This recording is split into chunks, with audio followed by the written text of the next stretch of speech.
So this second flick, there's any number of things going on in the background of this flick. Obviously, we have the Raven kind of flying over these disparate landscapes.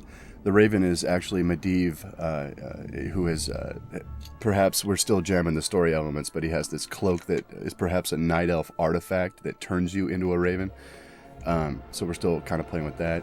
Maybe that'll show up in World of Warcraft as a cool magic item or something. But as he's flying over these locales, obviously this here is the Lordaeron capital city. He flew over the glacier, which may be Ice Crown Glacier from Northrend. The undead players will know what that is. And the deserts of Kalimdor and the Barrens. But as Medivh comes to this, into the courtroom of King Tyrannus of Lordaeron, very much in the same way that in the previous flick he gave Thrall this vision of this coming apocalypse and this coming war, he is now approaching the human leaders and attempting to explain to them that there is something much bigger at stake and they can't afford to just keep playing the same role with the orcs that they historically have. You want to talk a bit about some stuff going on? Well, I had mentioned earlier in the director's commentary we chose to go with a blue tone to this cinematic because it would give it a more hostile environment versus the very bright, dreamlike colors that we were choosing for the earlier cinematics. And I think it really worked out. Specifically against Tyrannus' skin, we had trouble trying to get him to look realistic, and once we started adding these colors in, it started helping hide some of the imperfections that 3D normally throws out at you.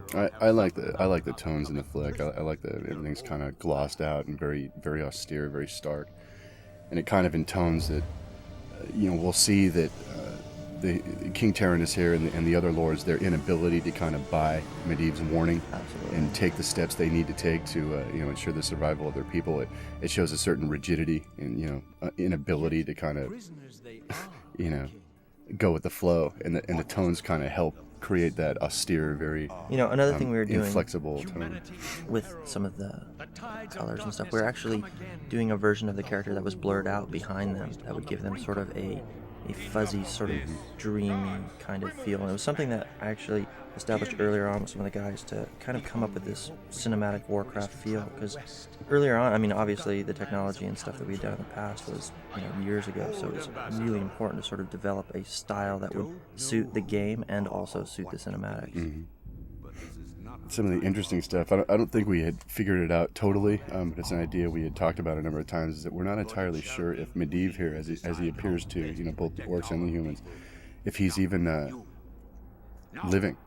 The idea that he was killed years before, so he may or may not be, obviously not spectral, but some kind of revenant from the past. Some not ghost necessarily searching for his searching for redemption.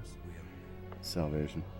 If you look on the floor, you can actually see the symbol of Lordaeron, which is something that we hopefully will see in future games. But I guess Chris could make up a whole world based off of that. But is that a dare? hopefully.